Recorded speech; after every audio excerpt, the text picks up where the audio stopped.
Hi guys, welcome back to my channel. Bienvenue. So today we're continuing on with Paris by numbers. So in the first video, which I think you should go check out, we covered 1 through 4. In this video, we're actually just going to cover 5 through 6 because I feel like 1 through 4 was too many, and we're going to break it down just to 2 arrondissements at a time. So let's get started. On y va? Okay, like I said, we're covering arrondissement 5 et 6, le 5e et le 6e. We finally moved down to Rive Gauche, and I want to say 5 and 6 is a very Parisian neighborhood, which I mentioned before with the Marais. The 5 and 6, when you close your eyes and when you imagine what Paris looks like, a lot of what you're going to see in the 5 and 6 is what you're imagining. So if you are looking for that super Parisian, stereotypical like Haussmann, street lamps, like maybe check out the 5 and the 6. The 5 is a little bit younger, so if you are on the younger side, like college age, the 5th would be great for you. If you're a little bit maybe older and like a little bit more mature, like a person in like their late 20s, 30s, 40s, you might want the 6 just because it's a little bit not as collegey and university heavy centric. With the 5e, and we're gonna start with a tea house. It's called the Tea Caddy. I think this place is so cute. I've been here twice now. It looks like a little English kind of pub, but like more of like an English manor house. It's so nice inside. Like there's wood on the wall. It just looks super cozy. And they have so many different teas to choose from, like from different countries, Japan, China. Can't think of any other countries that tea comes from. India. Like there's just so many different options. They have little tea times that they can do, like high tea adjacent. But it's super nice. I go here sometimes with my girlfriends and we just have such a lovely time. Moving on to something that's a little bit more like tourist-y, I would say Jardin des Plantes. So this is like an arboretum plant museum. You can obviously walk their jardin, and that is for free. And then you can also go inside their glass arboretum, which is beautiful, and they have all these like exotic special plants. And this place is super old. It's like from the 1800s. It's so neat. It's so beautiful, like especially if you go on a nice sunny day. It provides the vibes. You just feel very not in Paris, even though you are very still in Paris. And so if you are needing a break from more touristy heavy locations where there's a lot of people, I would highly recommend the Jardin des Plantes as like a little bit of a palate cleanser and a little bit of a whew, okay, I can breathe. Okay, the next place I'm going to talk about, it goes without saying that if you do go here, please be respectful, like if you go to any religious-based tourist location, and that is the Grand Mosque. This place is beautiful. You step inside. It is very small, so it won't take you that much time. But you step inside and you get to see all of the Arabic motifs and designs, and not Arabic motif, all the Islamic motifs and designs, and it's stunning. It is small, but you do learn a lot about the history about like Islam in Paris, also this specific mosque in Paris, and it's beautiful. I don't think it's that expensive. I think it might be around like €5 for an entry. And I would highly suggest it. I think it's absolutely stunning, and you don't feel like you're in Paris anymore, or France, or yeah, you don't feel like you're in France anymore when you are in this mosque. And the next thing actually is still tied to the Grand Mosque, because once you visit and then you exit and you go around the corner, they have a tea salon, Le Salon du Thé, and that is connected to the mosque. It's just on the other side. And that's where you can get teas, different Islamic pastries or Arabic pastries.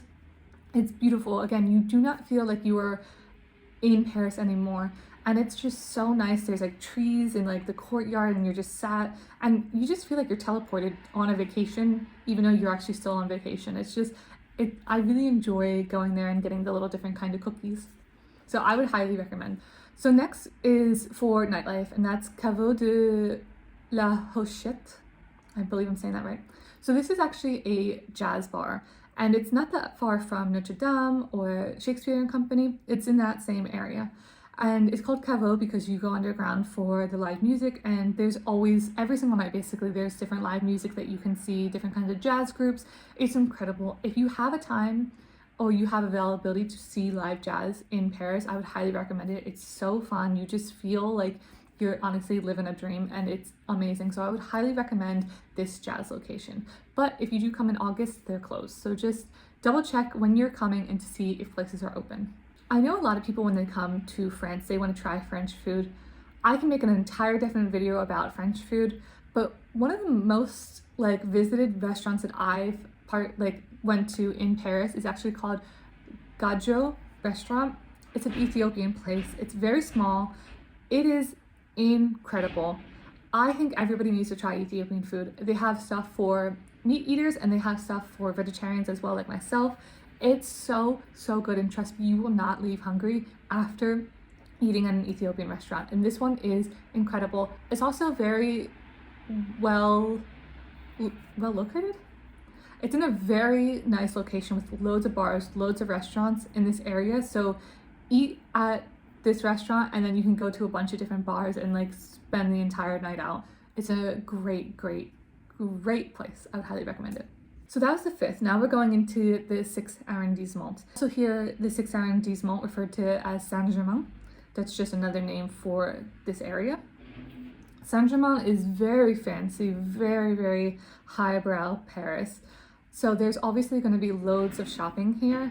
You're going to find more of the high-end places. One in particular is Le Bon Marché.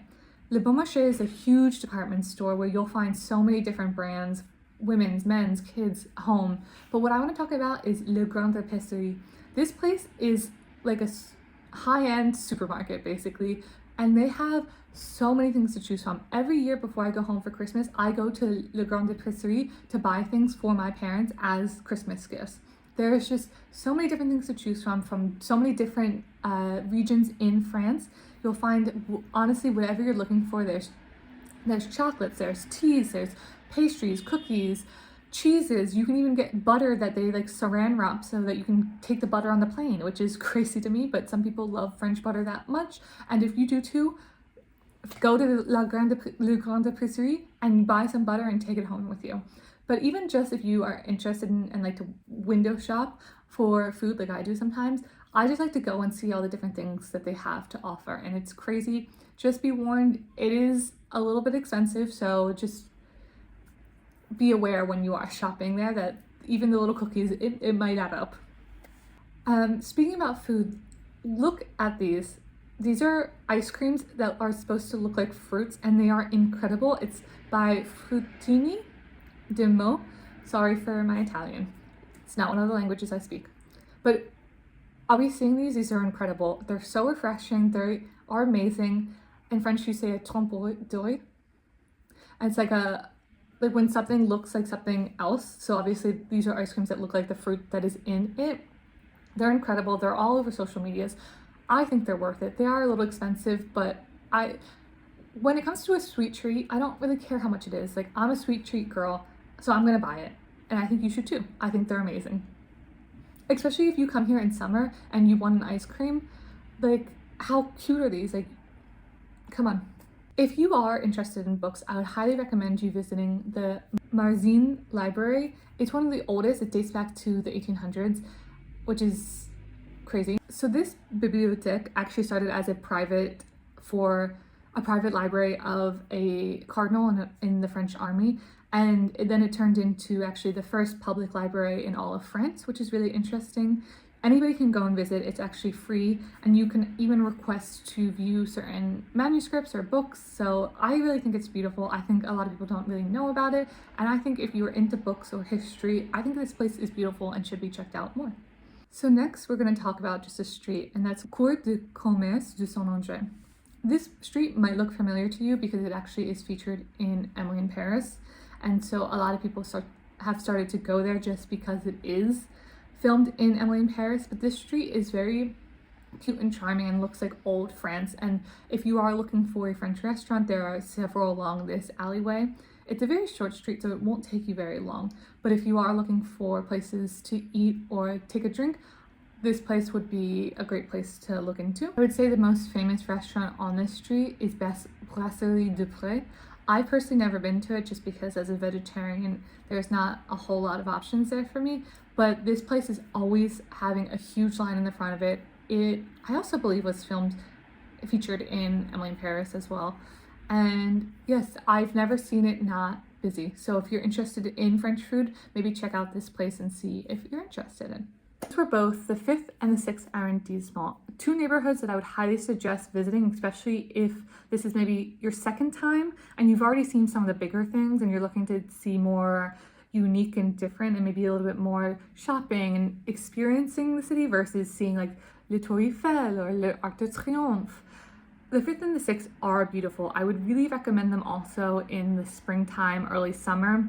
Don't come in August, that's for sure. But those are the times that I really like to go, especially because you do have the Jardin de Luxembourg right there as well, which is so beautiful in the warmer weathers. I didn't obviously mention the Jardin de Luxembourg because I think most people already know about it, especially if they look into coming to Paris. But the Jardin is beautiful, and I would highly recommend going there and just having a picnic or sunbathing. We do that a lot. It is a beautiful, beautiful place. And I hope if you do come to Paris, you have a fantastic time and you check out some of these locations. And please come back for the future videos and we'll cover probably the 7th, 8th, and 9th maybe together. We're not apparently sticking to a normal number. But yeah, please come back and watch the other ones. And if you have any questions about Paris, please leave them in the comments below and I will, of course, answer them to my best ability. I will see you guys in the next one. À la prochaine!